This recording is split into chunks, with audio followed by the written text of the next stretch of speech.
തിരുവനന്തപുരത്ത് കനകക്കുന്നിൽ നടക്കുന്ന വൃത്തി 2024 conclave. It's A national conclave.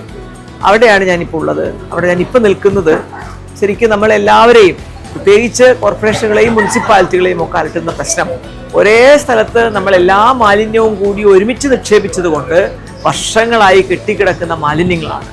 ഇതിനെയാണല്ലോ നമ്മൾ ലെഗസി വേസ്റ്റ് എന്ന് പറയാം. അതിനെ ട്രീറ്റ് ചെയ്തിട്ട് അതിനെ ഉപയോഗമുള്ള വസ്തുക്കളാക്കി മാറ്റുക. അതോടൊപ്പം തന്നെ അതിൽ ഉപയോഗിക്കാൻ സാധിക്കാത്ത റിജക്റ്റും ഉണ്ടാവും. ആ റിജക്റ്റിനെ കൂടി എങ്ങനെ ഉപയോഗിക്കാം ലാൻഡ് ഫില്ലിന് എന്നൊക്കെയുള്ള ചില പ്രക്രിയകളാണ് വാസ്തവത്തിൽ ഇന്ന് നമ്മൾ ഈ നിൽക്കുന്ന സ്ഥലത്ത് അവരിപ്പോൾ നടത്തി കാണിച്ചു കൊടുക്കുന്നത്. ഞങ്ങൾ നിരന്തരം അഭിമുഖീകരിക്കുന്ന പ്രശ്നമായതുകൊണ്ട് തന്നെ ഇതിലേറെ താല്പര്യമുണ്ട്. അതുകൊണ്ട് KSWMPയുടെ ആഭിമുഖ്യത്തിൽ ധാരാളം സ്റ്റോളുകളുണ്ട്. അവർക്ക് എന്തെല്ലാം കാര്യങ്ങൾ ചെയ്തുകൊണ്ടിരിക്കുന്നു എന്നെല്ലാം മനസ്സിലാവുന്നുണ്ട്. ആരൊക്കെ ഇതിലൊക്കെ വളരെ ആക്റ്റീവായിട്ട് ഏതെല്ലാം ഏജൻസികൾ കേരളത്തിൽ അങ്ങോളം ഇങ്ങോളം അതേപോലെ തന്നെ ദേശീയ തലത്തിൽ പ്രവർത്തിക്കുന്നു എന്നറിയാനുള്ള അവസരവും ഇവിടെയുണ്ട്.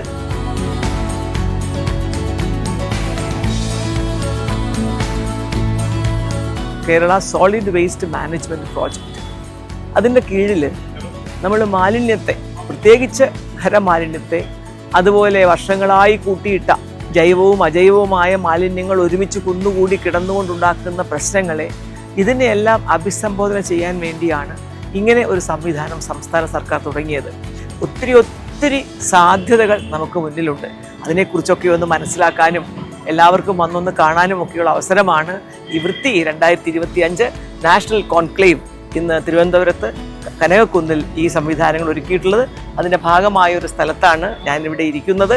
അതുകൊണ്ട് സംശയങ്ങൾ ചോദിക്കാൻ സാധിക്കുന്നവർക്കൊക്കെ തന്നെ മറുപടി കൊടുക്കാൻ പറ്റുന്ന സംവിധാനം ഇവിടെ ഉണ്ടാക്കിയിട്ടുണ്ട്.